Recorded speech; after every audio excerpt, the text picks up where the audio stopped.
Welcome to all the singers. We have 3 choirs tonight: City of Bristol Choir, Bristol Youth Choir, and the UWE singers, who you'll see in a minute. To all our wonderful musicians, welcome to our parents, friends from across Bristol. Welcome to Mrs. Peaches Golding, Lord and Lieutenant of Bristol. Welcome to the staff and pupils from the Universities of Bristol, University of the West of England, and from Cardiff University. Clifton Cathedral, a building I know well, is an iconic building, and it seemed the perfect place to host this iconic concert. The idea of a concert, of a project, began in autumn 2019 with a discussion between me, composer Toby Young, and Liz Parks from the Environment Agency. The COP conference, being deferred a year, gave us more time for Toby to write the music and for us to organise it. So we're very pleased it's come to fruition and to celebrate, because tonight I really wanted to be a celebration, to celebrate the role that Bristol has in its attention and its focus on the natural world and the environment. Bristol is a home to the UK Environment Agency, the Bristol Natural History Unit, the BBC, to leading researchers and academics at the universities, and many organisations and projects trying to find ways for a greener planet. And also, it's a home to wonderful choirs. There's so many choirs and musicians in this city, and wonderful audiences too. So the obvious thing was to bring them all together. You've all got a programme, and on that programme is a QR code if you want to have a larger programme, and there's more information on the website, which you can get via that QR code. Can you make sure your phones are on silent, though? That would be good. So I'm very pleased to present tonight's concert. We have one of Bristol's best-loved broadcasters, diver, writer, and a presenter on BBC TV and radio. And amongst other things, she is the president of the Royal Society of the Protection of Birds, an honorary life patron of the Shark Conversation, not Conversation, that would be an interesting society. Yes, that's a new one, isn't it? Shark Conservation Society. Anyway, please welcome her, Miranda Krestovnikoff. Thank you.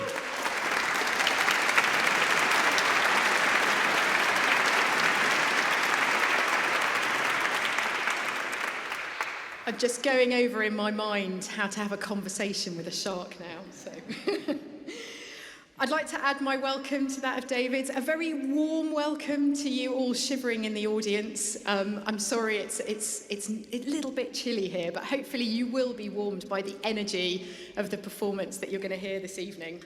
So I am delighted to be here this evening to present this concert, Wonderful World, to coincide with the COP26 conference.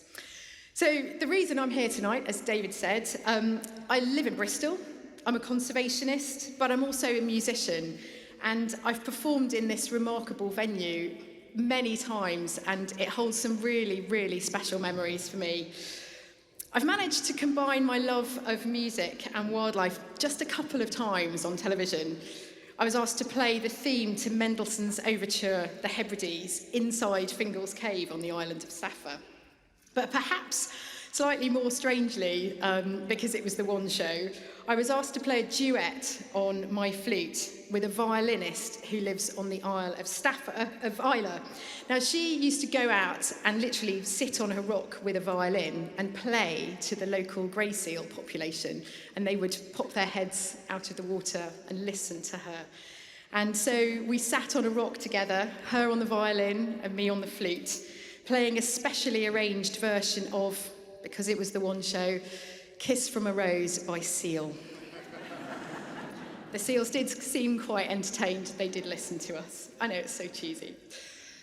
Like the rest of the world, though, I've been watching COP with a keen eye, empowered by those opening speeches like Sir David Attenborough's, and if you haven't seen it, it's really worth watching. But after listening to a few updates on the radio today, I'm wondering if the world leaders really are doing enough and committing to the targets that really are going to make a difference. I dearly hope that there are positive steps perhaps even leaps forward as a result of this 2-week conference. Tonight is a really special event. We're linking together musical performance with concerns and issues around the climate emergency. And I'm a very positive person, like to be optimistic. And so although tonight is thought-provoking, it's also, as David was saying, a celebration of the natural world. And I'm especially delighted to be here amongst so many friends and colleagues who work in the worlds of music and conservation. So, we start our concert tonight with a piece written by Bristol-based composer Richard Barnard. And this was written for City of Bristol Choir in 2020, and tonight it's receiving its first performance. The words are a poem by Cornish poet Charles Causley. The text begins and ends with the voice, moving through the 4 elements of water, air, earth, and fire. The music explores the physical imagery of the poem, the tide pulling backwards and forwards, for example, inviting us to examine and to rethink our relationship with the world.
I'm now pleased to invite our first speaker to come and join us. This is Ella Morgan. She's an assistant producer at the BBC, and she's also a member of the City of Bristol Choir. Now, Ella has an amazing job, a job that's taken her to Costa Rica and to Borneo, and we're going to hear a little bit about that in just a minute. Her latest adventure was working on David Attenborough's most recent project, Green Planet, which is all about plants, and was premiered last week at Glasgow at COP26. So please put your hands together, give a very warm welcome to Ella Morgan.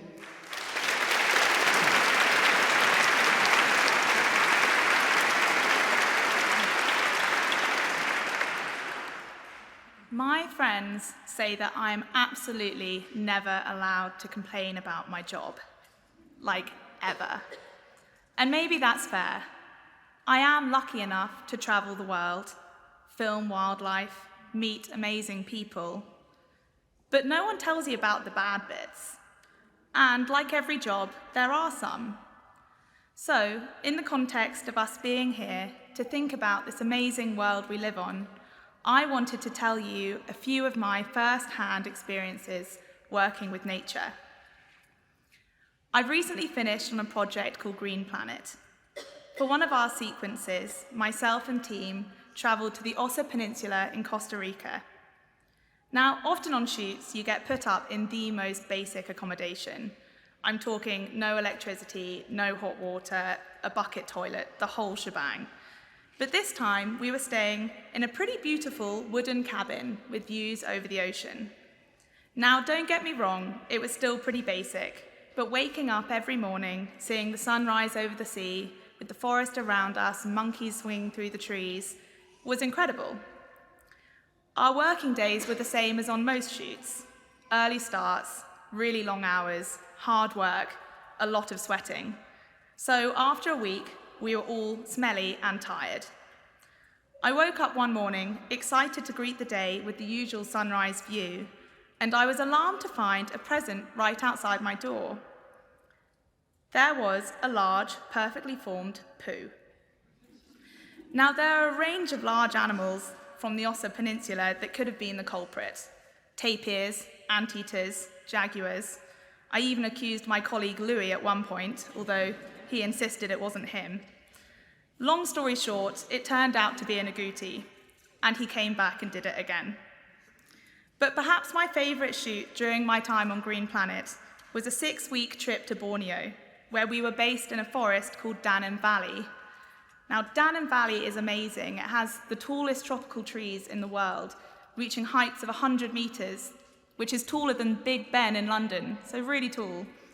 And it has an incredible diversity of animals. About 2 weeks into our shoot, everyone was feeling frustrated. The kit was playing up, all of us were covered head to toe in mosquito bites, and we were struggling to get the shots we needed.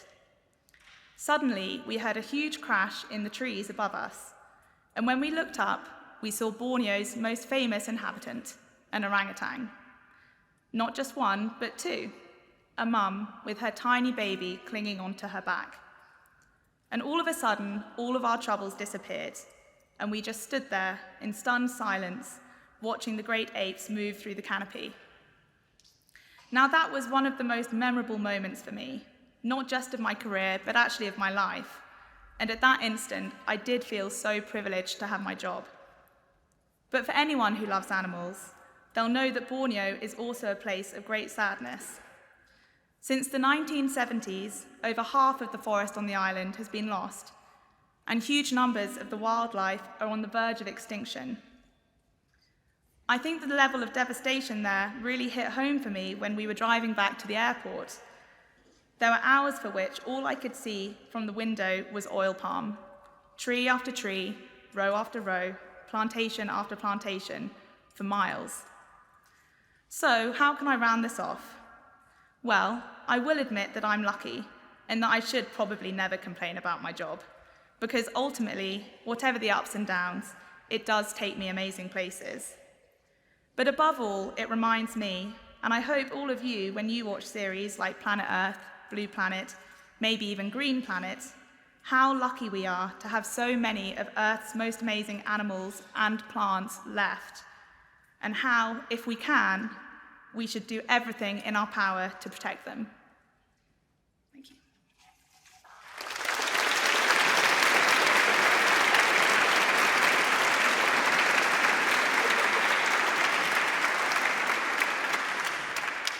Thank you so much, Ella. I'm sure many of you have climbed to the top of a high hill or mountain and just marvelled at what you can see from up there. Standing at the top and you're drinking in the view. Have you ever wondered how long that view has been there for? The hills, the valleys, the stones, how long have they been there? The patterns, the colour, the shapes, the power. As you listen to this next piece, just immerse yourself in those feelings. How calm, how constant are the hills? I remember singing this piece in my first year at university here in Bristol. It's a real favourite of mine. It was written to mark the coronation of Queen Elizabeth II in June 1953. It's a beautiful part song by John Ireland, The Hills, sung by the older members of the youth choir.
One of the joys of this project has been the opportunity to link up with people and places that are at the forefront of research in environmental science. Our next guest, Professor James Longhurst, is Assistant Vice-Chancellor and Professor of Environmental Science at the University of the West of England.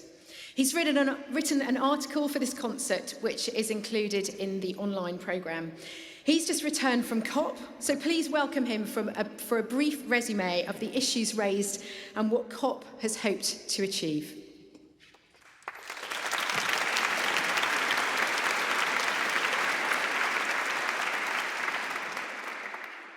adjusting for a slightly higher person. Okay, well, thank you very much for that introduction, Miranda. I must confess I didn't actually make it to COP in the end, but I have observed from a distance, like many others. I'm sure many in this room have been following the news and at times felt elated, at other times really depressed, because we are in a climate emergency. And we've just heard two beautiful pieces reminding us just how wonderful the world we inhabit really is. But we, the people who live in this planet, are not respecting the planet. We are changing the planet. It is changing around us at a remarkable rate. And many of those changes are down to the things that we are doing and consciously are doing. Because all of those changes, we know why they're happening in most, if not all, cases. And we know how we can trace those changes back to what we do and to the systems in which we live and which we undertake our daily lives. So if we know where the problems are, and we know that we have a role in this, then we, acting collectively, can make such a difference to begin to heal the planet. And let me tell you, it needs us to do it. Our planet is suffering the consequences of our behaviours, and behaviours that we in many cases willingly undertake. So we will have to change.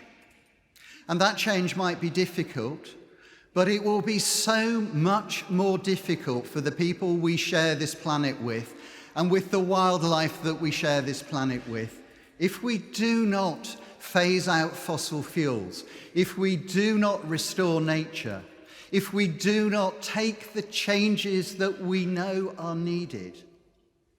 And if we do that, our glorious, magnificent, and wonderful world will continue to be a place of beauty, a place that uplifts our spirits and enable us to enjoy a fulfilling life.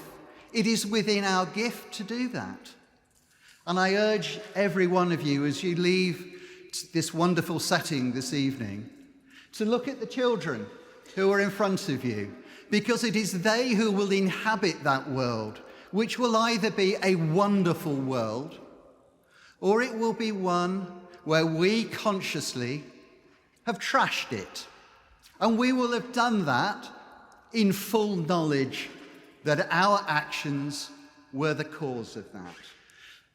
So as we leave tonight, let us commit to take positive action to make this a wonderful world again. Thank you.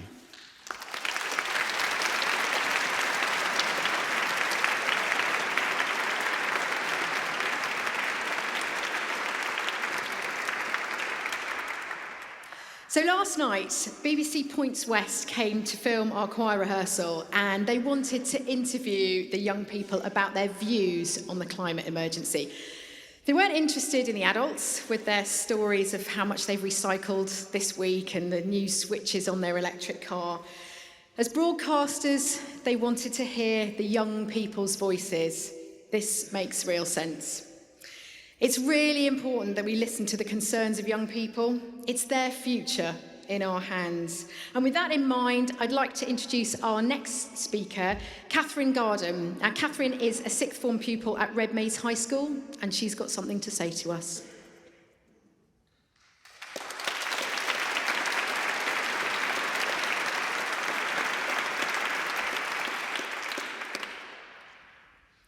As a 17-year-old, in 30 years, I'll be 47. While this now seems like a long time away, I'm assured that it will come much more quickly than I realize. I look forward to adulthood with more responsibilities and new opportunities, but my vision of the future is clouded by the fear of what climate change might do to the Earth. As a world, we have passed countless tipping points, and I am constantly infuriated by our government and other world leaders due to their lack of action. Every young person realizes that the failure of our leaders and our society to address the problem earlier will result in an uninhabitable Earth, and it is almost impossible not to feel anxious about this, knowing that it will be our generation who inherits the problems caused by generations gone by. With more and more extreme weather crises, one must wonder how many more it takes until whole island communities are forced to flee. I therefore worry not only for the people themselves who will be most impacted by climate change, but for whole cultures and societies which will be destroyed without them having contributed to the problem in the first place. I find that adults often speak to us as though we're not aware of the problems which will face us in the future, but this is far from the truth. We have been told numerous times about the climate crisis, and each time I'm once again reminded of the difficulties we will face, as well as the lack of action since the previous time the crisis was mentioned. I therefore hope that COP26 will be different, with promises that might be kept and countries which might start to take responsibility. Some of it already looks promising. I feel encouraged by the agreement to end deforestation in 20 years, and closer to home, Bristol's ambitious net carbon zero target of 2030, which is 20 years sooner than the national aim. As individuals, my friends and I know that we're trying to do our part, buying more second-hand clothing, for example. And I, for one, have faced more peer pressure to start drinking oat milk than wine or beer. There is no question now that if I want to meet my friends, I walk or get the bus, rather than asking my parents for a lift.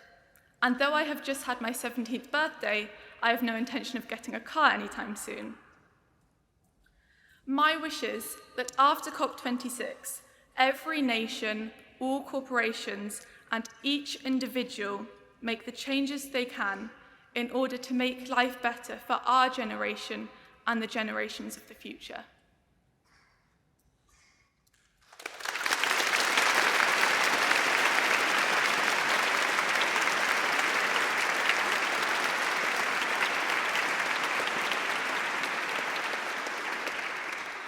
Catherine, thank you so much for those words. Maybe a bit more polite than Greta, but no less powerful.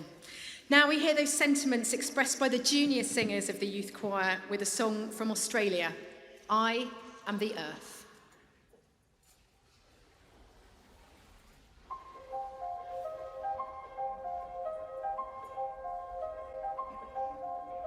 I am the river flowing, I am the desert dry, I am the four winds blowing, I am the sunset sky, I am the forest breathing, I am the ocean wide, I am the storm clouds gathering, I am the mountain high, I am the earth, I am the earth, I am the earth, I am the earth.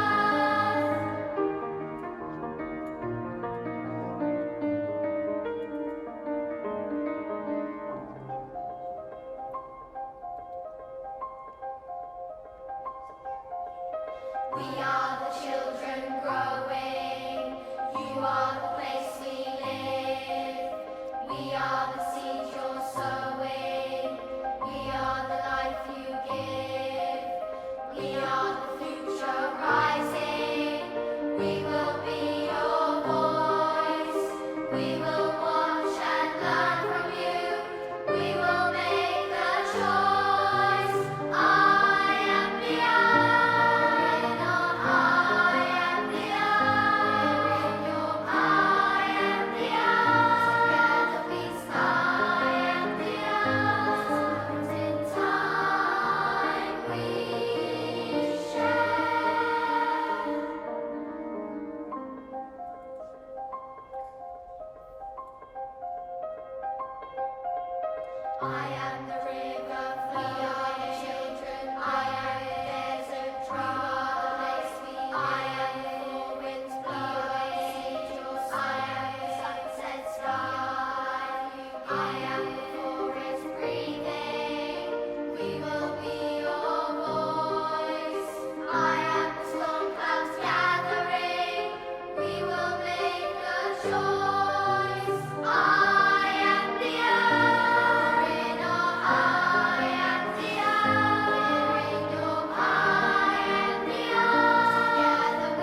don't know if any of you are campers in the audience and you've been on a camping trip and it's just freezing cold and you've put on every single layer that you've taken with you and you're still lying in your sleeping bag wondering if you're ever going to warm up. Well, if you have, you've probably not been camping where our next speaker has been. North Devon at half term maybe, but not Antarctica.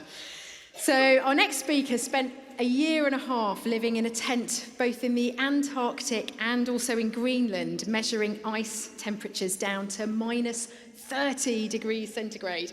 Now, I've been to the Arctic, I've dived under the ice in Russia, but I have never been anywhere close to those sort of temperatures. That is pretty hardcore. So she tells us that on one trip that she went on, her stove broke, and the only way to get drinking water was to sleep with tinned vegetables in her sleeping bag to thaw out the liquid. Sounds lovely, doesn't it? If there was a Duke of Edinburgh Platinum Award, she would definitely be awarded that. So please give a very warm welcome to singer, cellist, glaciologist and senior lecturer in Earth and Environmental Sciences at Cardiff University, Dr. Elizabeth Bagshaw.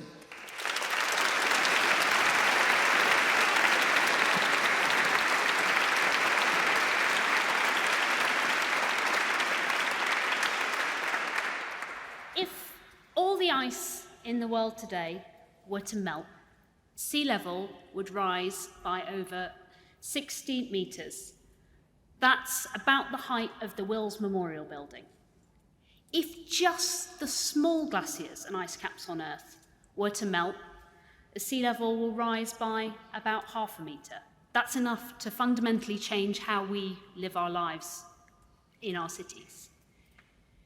If just the west of the Antarctic ice sheet is to melt, then sea level rises by about 4 to 6 metres. All that ice is made from snowflakes. Hundreds and thousands of individual snowflakes that fall one by one.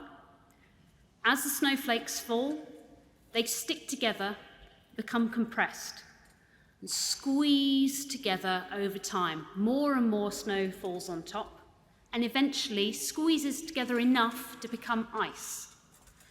When there's enough ice, it begins to deform under its own weight, begins to flow, and that's when you make a glacier. The glaciers flowing down towards the sea are what can cause our sea level to rise. And my job is to try and find out how fast that ice is flowing. If you've ever taken an ice cube straight out of the freezer, put it on a table and tried to push it along, you know that it starts off quite sticky. It's pretty tricky. If you go to the pub after this, have a go. If you leave the ice cube there for long enough, start to melt a little bit, and you'll have a little puddle of water underneath the ice. Try and push the ice then, and it slides really easily all the way across the table. That's what might be happening underneath some of our ice in the world today. Little puddles of liquid water joining up together as the meltwater from the top of the ice makes its way down through lots of cracks in the ice underneath. My job is to try and track down where that water is. The problem is that the ice sheets on Earth are hundreds and hundreds of meters thick. The ice that I'm working on in Greenland is over 3 kilometers thick. That's the distance from here to Temple Mead Station if you walk. That much ice. If we're working in Antarctica, that ice is over 4 kilometers thick. So my colleagues and I are spending our time camping in these occasionally deeply unpleasant conditions to try and find out where that water is. We're stationing our tents either where the water's coming out of the ice sheets, where we're taking samples of the water and trying to figure out what happened to that water before it got to us so we can see where it might have come from. And in some places, we're drilling deep down through that very, very thick ice using drilling machinery. One of the projects I'm working on at the moment, we're trying to drill into 3.5 kilometers of ice, which is moving at half a meter a day. So it's an amazing engineering challenge as well as a scientific challenge. My favorite thing about being a glaciologist is when I unzip my tent every morning And I take a deep breath in and I feel my nostril hairs freeze. And it's the best feeling. It sounds awful, but honestly, it's great. And I look around, and these landscapes that we're lucky enough to work in, often I won't see other people for weeks at a time. Some of the places that I've worked in Antarctica, no one has visited since the great explorers were there. So it's a real privilege to get to work in those places. The downside of my job is seeing that the places I love change so rapidly. The glacier that I very first worked on in Switzerland in my early 20s, that's now retreated back several kilometres, changed fundamentally. The animals that live in these places are having to change how they operate. I'm particularly interested in the microorganisms, but seeing how the seals and penguins respond is fascinating. Seeing a lonely penguin come to our camp because it's got separated from its friends. Also, the human populations that live in these areas having to fundamentally change their way of life, and that's really shocking in the timescale that it's happening. So is it a bad time to be a glaciologist? Well, there is cause for hope. A study came out last week suggesting that if we can keep climate warming to beneath 1.5 degrees centigrade, then there will be no catastrophic collapse of the Antarctic ice sheet. It will continue to melt, but at the rates that we're seeing today, which are gradual and manageable. So if our leaders can do their jobs well in Glasgow this week, then hopefully there is cause for hope, and I'll still be in a job for a couple more years, and some of you might get to go and see these fantastic landscapes that I've been lucky enough to experience. Thank you.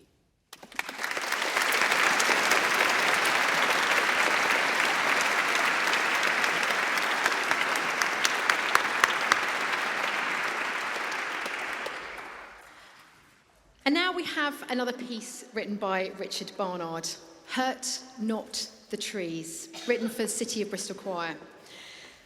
The words are a poem by Charlotte Mew, written in the 1920s in response to the felling of trees in a park close to where she lived. And it explores our complex emotional relationship with the trees that surround us. The poem moves from an intimate conversation to a dramatic image of an angel imploring us to preserve the natural world. In this setting, the singers form groups of characters, from a quartet of angels to forests of trees. A solo cello sits within the voices like a wooden core running through the piece. The words could not be more resonant as COP26 sees a commitment from more world leaders to ending the destruction of woodland and forest in the scale that we've sadly seen for many decades. The choir is joined by cellist Juliet McCarthy and tenor soloist Oliver Chubb. Hurt Not the Trees.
Just back from the COP26 conference is an old university friend of mine and another very talented musician.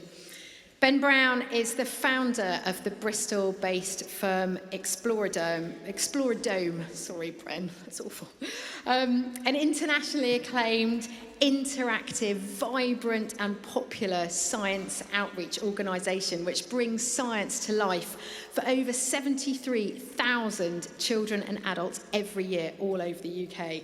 I'd imagine that pretty much every child in Bristol has come across the domes as Ben tours around all the schools and science festivals with his team inspiring children about science and the universe. We hired him for my son's 5th birthday party and we had an amazing time learning about Orion's belt and then exploding little tiny film cartridges with dry ice. And here's Ben to tell us a little bit more about carbon dioxide.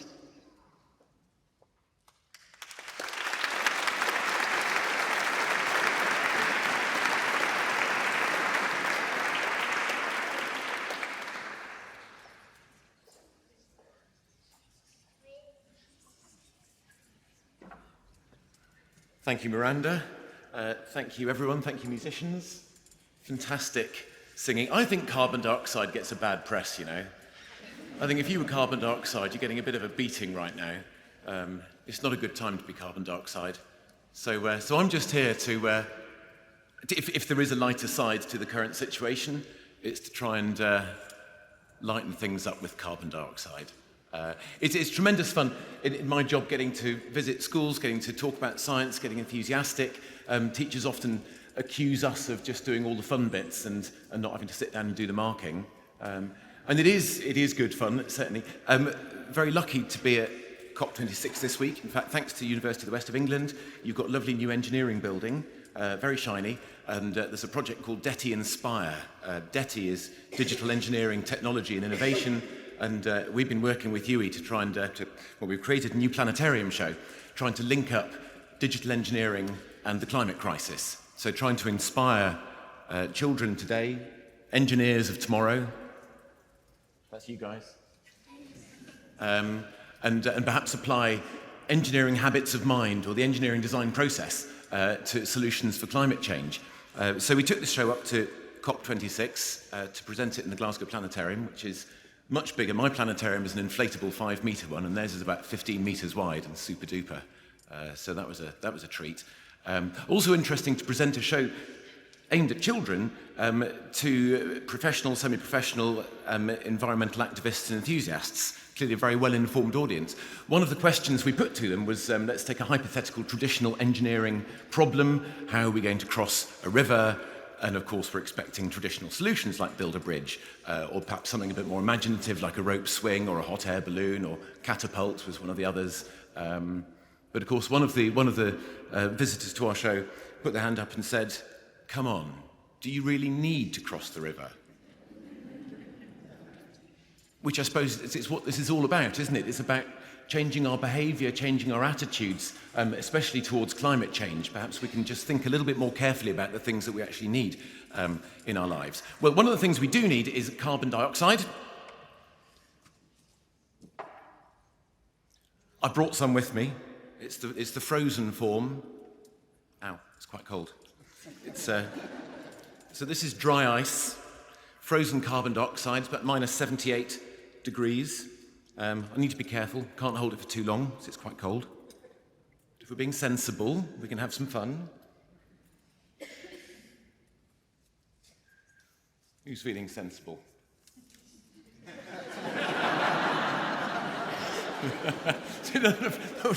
One chap's being brave. Okay, right, it's very cold. Don't touch it.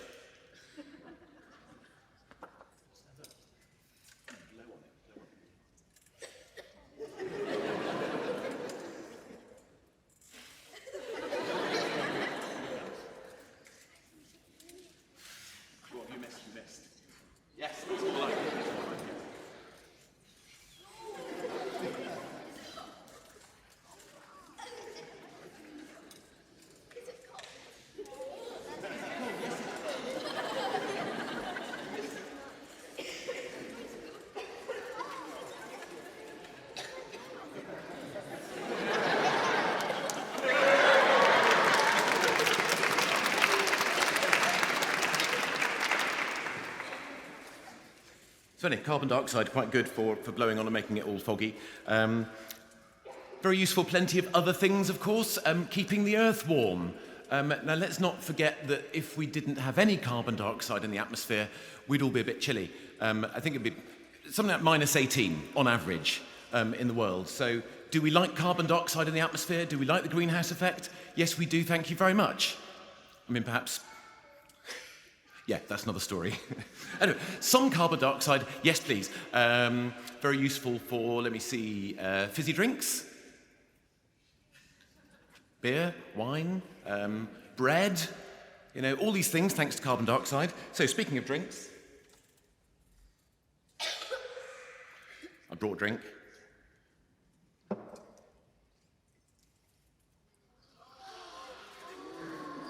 In the judicious application of some carbon dioxide, I think very innovative there. Let's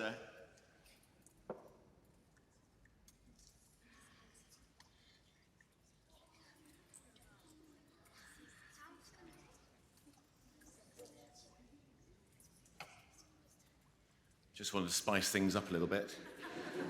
So if we're saying thank you to... I'm sorry.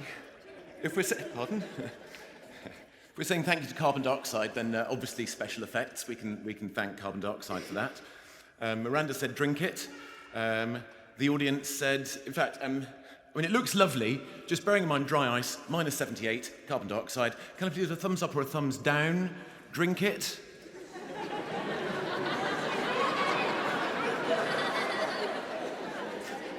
There's some people looking ever so concerned.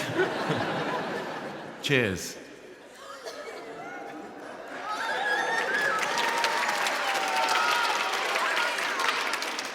It's okay. I heard them all muttering behind me. Water, no problem. Carbon dioxide, fizzy drinks, etc., etc. We all drink carbon dioxide.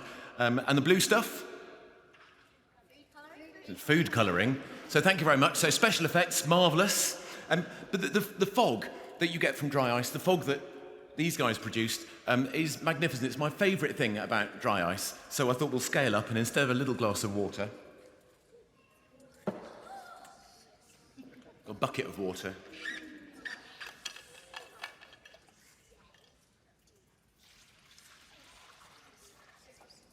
Hot water.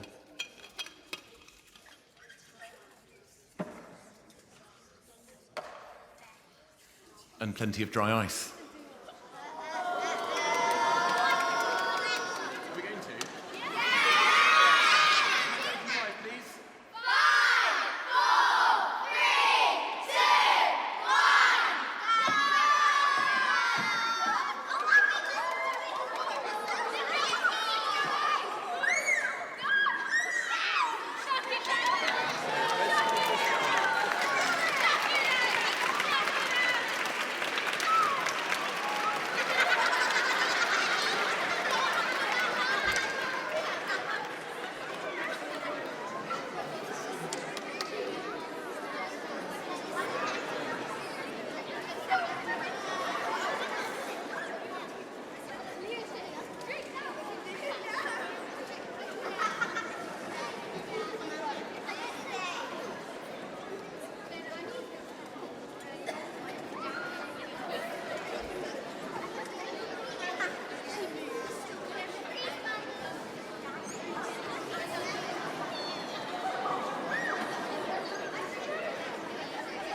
Anyway, we digress.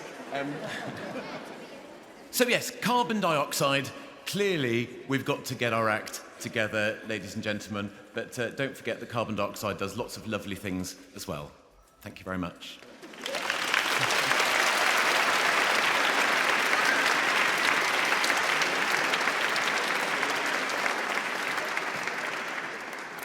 Don't quite know how to follow that. Ben is available for children's parties. I've got his phone number, and it's a 20% commission, I think, for me. So, Ben, thank you very much for that.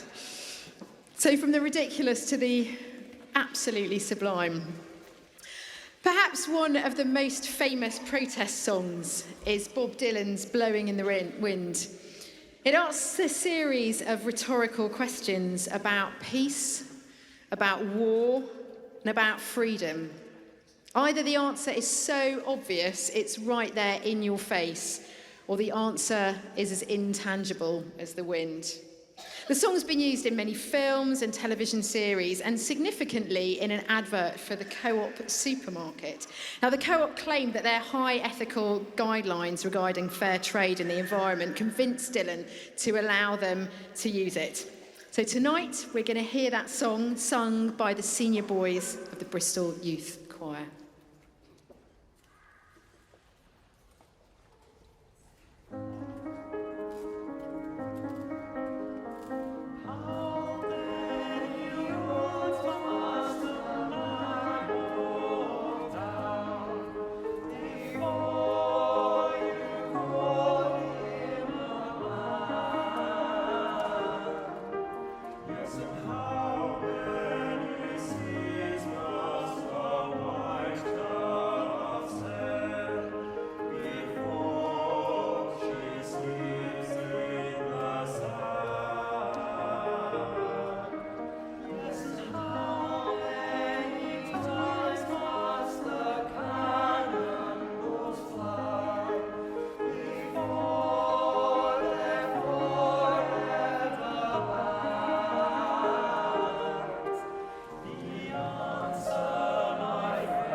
So we now come to the main work in tonight's concert, the first performance of a collection of songs called Raise a Voice, which is a rebellious songbook for our times, commissioned and written for the City of Bristol Choir and Bristol Youth Choir, with words by Jennifer Thorpe and music by Toby Young. Now, we're very lucky that Toby is with us here tonight. Toby studied composition at Cambridge University and sung in the prestigious King's College Chapel Choir. In 2006, he won the BBC Proms Young Composer of the Year competition, and since then has won a number of international composition competitions. He's written music for the London Symphony Orchestra, the choirs of Westminster Abbey, Westminster Cathedral, St Paul's Cathedral, even choral arrangements for the Rolling Stones, with whom he's performed at Wembley Arena and Glastonbury. His diverse output includes songs for the urban music duo Chase and Status, and a dance piece for Rambert, combining a live DJ with multi-tracked mezzo-soprano. I'm sure he'll explain what that is. So before we hear the songs, please welcome Toby.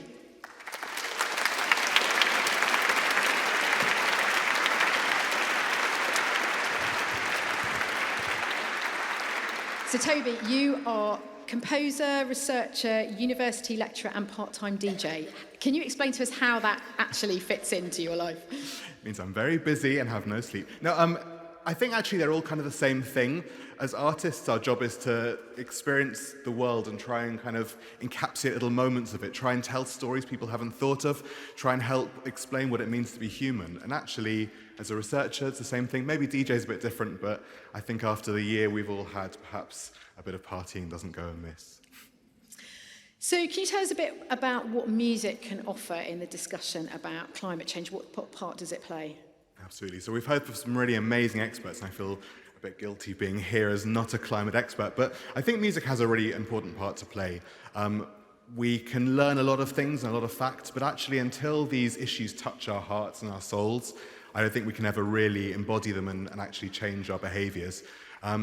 The other thing is that the philosopher Tim Morton says that climate change is like he calls it high project. It's this amazing big thing. We can never really grasp it. It's too long, it's too big, it's so much about it. And I think hearing the individual stories, hearing how it affects people's lives, as we've heard tonight, hearing little bits of useful information can really kind of help us understand. So hopefully in my songs tonight, there'll be some little stories that can kind of help shine some light on these issues. So tell us a little bit about how the particular piece came about. Absolutely. So David and Liz, who is going to talk later, we all have done quite a lot of work together, mainly involving different kind of communities, bringing together these guys in the past, other kinds of choirs in Bristol, to sing together. And we realised how powerful singing together is, especially with the youngest and the slightly less young parts of the choir all joining together with the same message. And we thought, you know what, we can add something to this, well, these couple of weeks with COP. And so we decided to make a piece that did that brought music to this discussion. As we all know, something happened in between. So the first of the songs was written and actually first performed via Zoom. There was a youth choir online, which was amazing. And then now we get to hear it all in the flesh, which is very exciting. Now, as a performer, I really love it when you're performing a newly composed piece of music and the composer sort of points out his favourite bits in the music or little phrases maybe that you'd like us to listen out for. Is there anything you can tell us as the audience that, you know, to listen out for, any particular moments that you really love? Sure. Well, I love it all because it's my baby. But the whole thing is based on the last song we're going to hear in the programme tonight, which is called Raise a Voice. And there's this little motif that I ended up writing, which is, and we will fight. And I thought that's such a profound message that I used that little melody, and every single song is based on that. My other favourite song is a song about a walrus, which I think the fourth one we're going to hear tonight. And it's a story that, so my writing partner Jen lives in Cork, and there was a walrus that was found a long, long way from home in Cork over the summer. And so we wanted to write a song about a sad walrus. As it happens, we found out last month the walrus is now back. Went up to Reykjavik and is now going north. So there's a happy end to the story, but hopefully I've tried to encapsulate the sad walrus vibes in this song. Amazing. Thank you, Toby. So we're going to hear 5 out of 6 of the pieces. You have to wait to the end of the concert to hear the last one. And the order of the songs in the Razor Voice songbook are the Bee song, Factory in the Sky, Underfoot, The Walrus, and Cacao.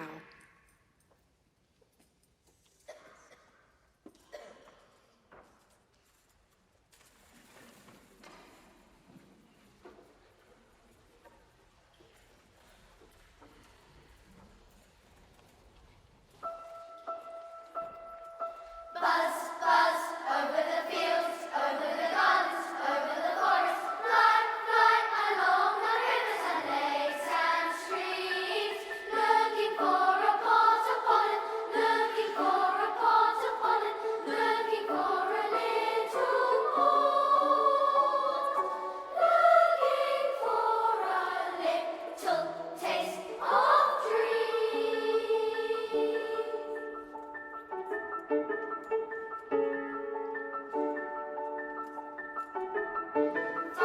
Find a favorite flower, waving slowly, land upon its petals and morph inside. Look until you find the pollen, look until you find the pollen, look until you find that port. Look, little basket with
Behind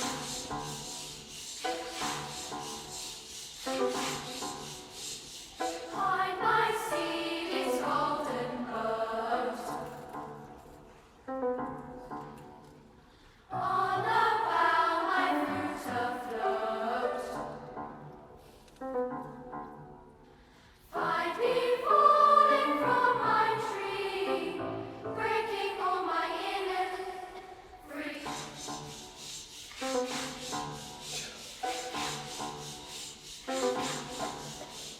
Find me open, white and bare.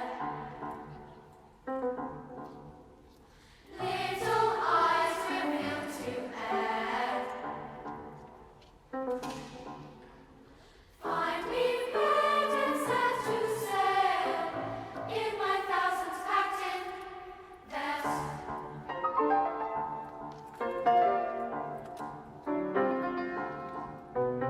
Cacao, oh cacao, still with all my roots inside me. From my tree. Cacao, cacao. Find me, it's packed in light. Trading all what lies inside. Find me melting to a hole, hot and butter sweetest cold. Sing over cacao, oh cacao, trailing eggs from hand to hand. Oh cacao, find me perfect silver foil, hot as magic, dark as soil. Oh cacao, still with all my roots inside me.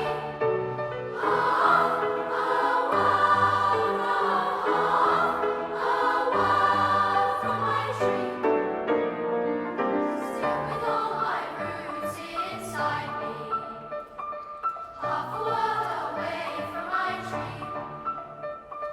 Still with all my roots inside me. Half a world away from my tree. Still with all my roots inside me. Half a world away from my tree. Still with all my roots inside me. Half a world away from my tree.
I'm sure of all of us here this evening would agree that Bristol is a great place to live. I was a student here, I've never left.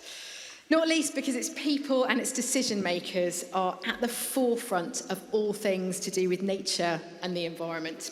We were European Green Capital back in 2015, and our city is filled with forward-thinking and inspirational people. The next speaker is no exception. Her name is Savita Wilmot, and she is Chief Executive of Bristol's Natural History Consortium. Now, if you don't know about the consortium, they run the city's Festival of Nature. I'm sure many of the young people here will have grown up with the Festival of Nature. It's something that my family and I attend pretty much every year. So Savita, we were talking earlier, and Savita is a fellow wind player. She played the oboe when she was younger, and she was telling me that back in her home country of Canada, she was performing in Banff, and the concert venue that you were performing in, you had a load of bears that were roaming around and not quite looking in through the windows, but outside. Yes, sorry, not inside. But it sounds, quite surreal. But I think you're definitely the perfect person to link together tonight's themes of music, the environment, and our wonderful city of Bristol. So, ladies and gentlemen, Savita Wilmot.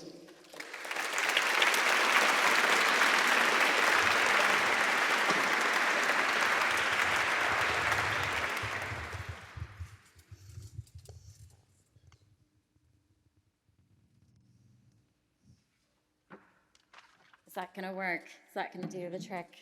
Getting some thumbs up. That's great. Thank you so much, Toby. I don't know how I follow that, and almost don't want to add to that, but it's fantastic to have the chance to say something. So to start with a question, how many people like me were caught out by the clocks changing a couple of weeks ago, or just missed it completely? Not that many, a couple, not that many. Because of course today we have phones and devices that update automatically for us. We're just not as connected to the seasons, the changing of the light and the outdoors as we used to be.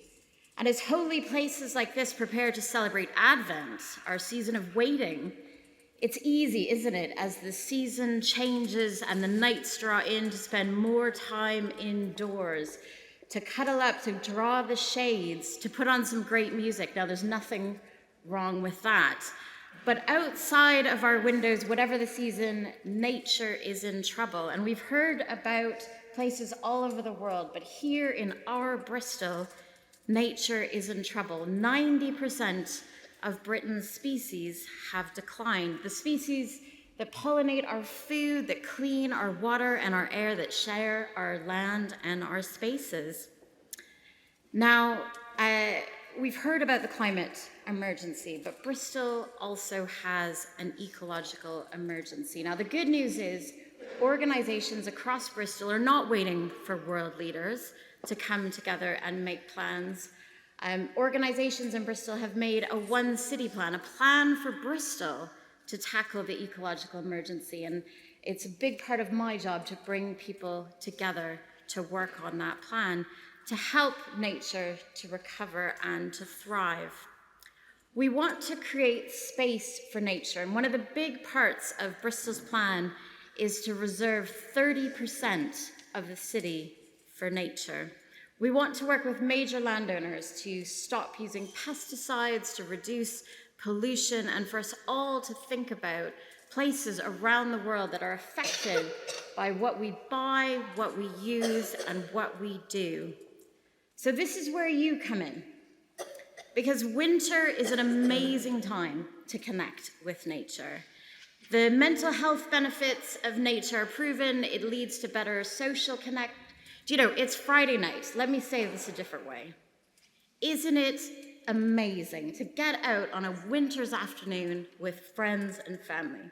Doesn't it just feel better? Now, if you have a favorite park in Bristol, venture further. Did you know that Bristol has 99 parks and green spaces? That's better than any advent calendar, if you can find them all. And if you're lucky enough to have a garden at home, this is your season to make a difference. Leave it a bit messy. See who shows up, either this winter or maybe next spring. Leave the chemicals out. Take care of that soil. It's taking care of us. So let's not just wait for the bluebells to reappear. Let's get out this weekend to connect with nature. and play our part in nature's recovery.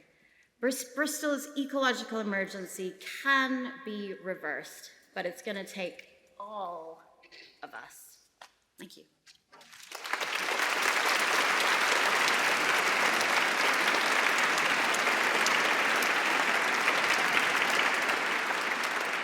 Thank you, Savita. And now a piece that takes us away from the earth to the wonders of the universe and the sky at night. I'm sure all of you have looked up at the moon and stars in wonder one evening and, marvelled at what might be up there. Well, this next piece is by Morten Lauridsen, and it sets a poem by James Agee to music, which, if you've not heard it before, will feel comfortable and familiar. It's a beautiful encounter as the poet looks up to the sky on a summer night and reflects on his life and his place in the cosmos.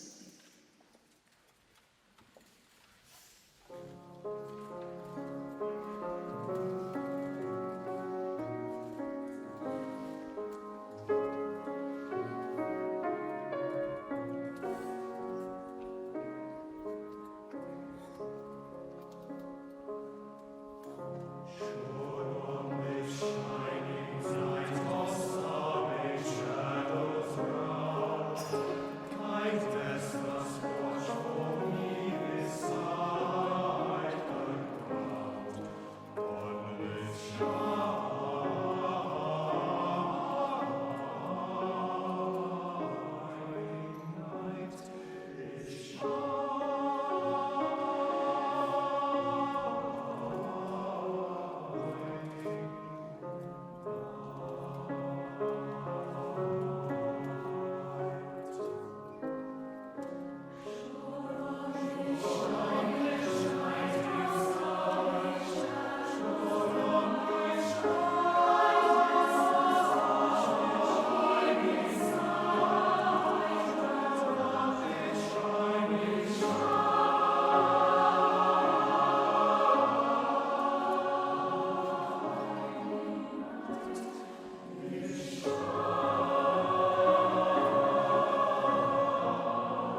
Now, we've all heard the sound bites on the radio and the TV from the COP26 conference, but what really happened? We're delighted to welcome Liz Parks, who's here to bring us a message from Emma Howard-Boyd, the chair of the UK Environment Agency. Ladies and gentlemen, Liz Parks.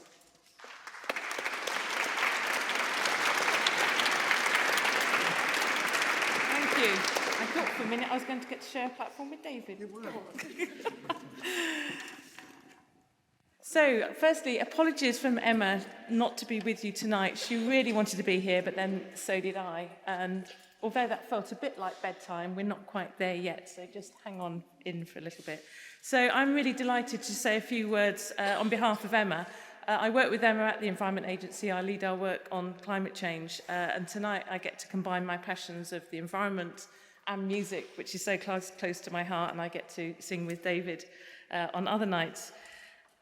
When David, Toby and I got together, it was just as we were about to go into lockdown, and for me it was proof that really amazing things can come out of adversity. If you get people together with ideas, incredible things can happen. I only wish we put these two in charge of tackling the climate emergency. I'm just so delighted it's come together so well. And when I first heard Raise a Voice, which you're going to hear at the end, it just felt so emotional. I think we've all heard a bit of emotion tonight, haven't we? I feel very inspired, very humbled and very spurred on to act, particularly by you amazing young folk here. The Bee song was just incredible, and we're going to take that away in our hearts tonight, so thank you. So music has this amazing ability, doesn't it, to unite people across the globe, across generations and across cultures. It gives us a common language, and it really does demonstrate what we can achieve if we work together, because together we are much greater than the sum of the parts, and it can take us to places we just couldn't imagine and couldn't get to on our own. So for me, this tonight is all about being in harmony with each other and with nature. And for me, being in harmony says it all. So a few words from Emma herself, Emma Howard-Boyd, chair of the Environment Agency. So when I arrived in Scotland ahead of COP26, the rivers were roaring. Nature was sending out a strong signal about the urgency of climate action. And on the Saturday, halfway through COP, millions were unaware that we were experiencing the highest tides of the year in this country, tides that were only held back by flood barriers around the country. The climate emergency, sad to say, is real, and it's happening now. And as I write this message for the audience of Bristol tonight, the climate negotiations are going right to the wire. So I spent 10 days in Glasgow, this is Emma, not me, and there wasn't a day that passed when Emma didn't hear the words of Raise a Voice, so powerfully and beautifully sung by the Bristol Youth Choir. We sent Emma up to Glasgow with that recording so she could carry it with her in her heart. And what Emma wants to say tonight is whatever the outcome is this weekend of the COP talks, she urges you all to keep singing and to keep fighting, because out of action springs hope, and that's how together we'll keep 1.5 degrees in sight. Thank you.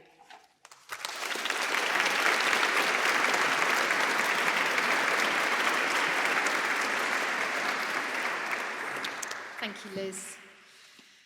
So it's clear we all have a responsibility to look after the environment and to learn more about it and learn to protect it.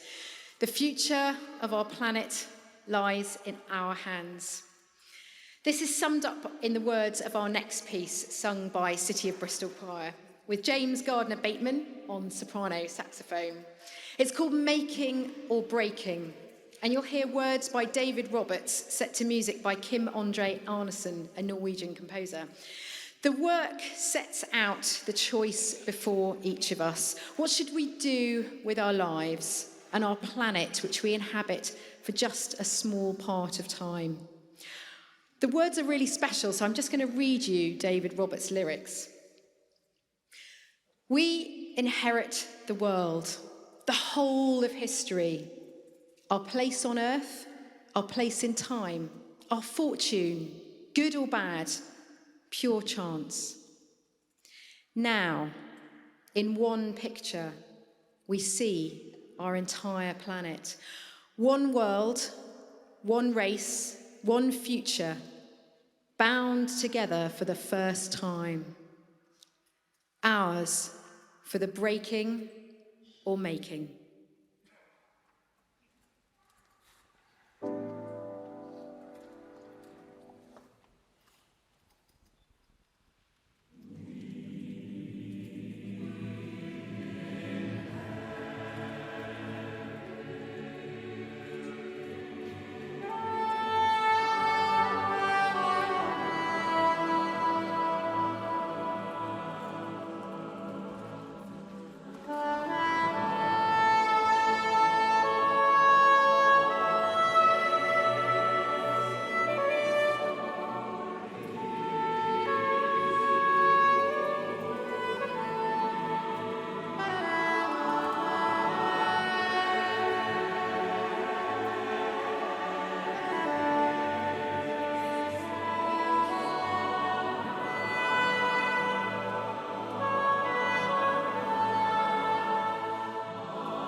So David hinted at the beginning of this evening that there might be some audience participation. It's the moment you all sort of look nervously at each other and groan. But anyway, audience, it is your turn. We'd like you to join us in singing that amazing song, well, that wonderful song, Wonderful World by Louis Armstrong. It's a story of love and of hope, and all of us here tonight have every reason to feel hope about making changes that are needed. So, David, do we get a rehearsal for this, or do we just go for it? What happens? Well, I think you better stand up. I actually think you could probably do with a stand up, couldn't you? Yeah. Stand up and move around. You I might told get you a it was bit an warmer. epic concert. That's it. Here we go. Well done. And just remember, the Wonderful World goes up the first time, down the second time. Here we go.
That warmed you all up. I think David said something about auditions for the choir later after the concert, if anybody's interested. Before we finish with our final song, I'm sure we've just got lots and lots and lots of people to thank for this evening. You wouldn't believe how many people are involved in putting on an event like this. So I'd just like to thank our amazing and inspirational speakers. Thank you, Ella Morgan. Thanks to Professor James Longhurst, Catherine Gardom, Dr. Elizabeth, oh dear, I'm lost for words. Dr. Elizabeth Bagshaw, time for bed. Ben Brown, Savita Wilmot, and Liz Parks. Thank you all very, very much.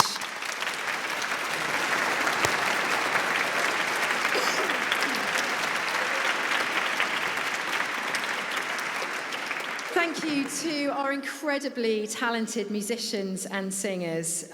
So the City of Bristol Choir, the Bristol Youth Choir, and the University of the West of England UWE singers. Right. UWE singers. Thanks to the wonderful staff of the Youth Choir who've taught and coached all the young people so magnificently over the last year. Despite all those ridiculous restrictions and isolations and barriers, they've kept them singing through all those times. Miranda, can we just have a clap for the staff, please? Thank you. Come out, Councillor. You've done a great job. Thank you for the staff.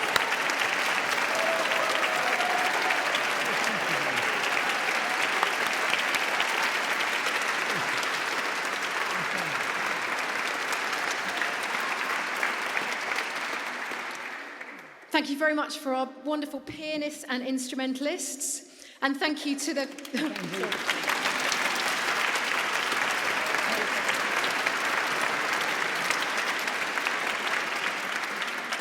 And thank you to our amazing composers, Richard Barnard and Toby Young.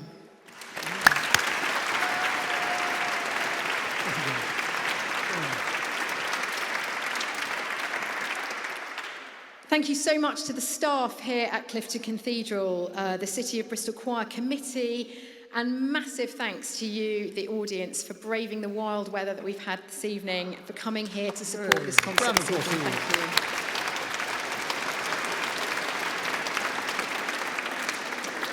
So this is the beginning of a year-long project to explore and reflect on the issues of climate change through the arts. We've already reached out to choirs in Glasgow, some of whom have already sung and recorded the songs from Raise a Voice. The aim is to spread the songs and their messages far and wide to many, many other choirs around the UK. So a massive thank you to David and his incredible shirt.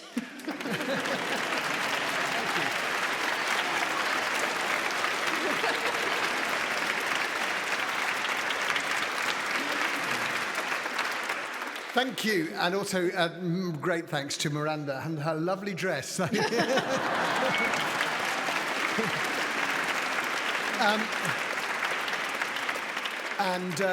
to everybody. Thank you to the parents for your taxi servicing. And I'll just say, before I forget, a lady has lost her credit card. It's Mrs. Duckworth. If she wants it, then come back to me at the end. Otherwise we'll have it. Thank you. And also thank you to Toby and to Liz from the Environment Agency for getting this wonderful project off the ground in the first place. So the choirs will finish this evening with the title of the songbook, Raise a Voice by Toby Young. Some of you may have seen the video of the virtual recording of 60 members of the youth choir doing this. Well, tonight you're in for a real treat because tonight is the first live performance. All of us here, we must all respond to the climate emergency. We must all raise a voice. Thank you and good night.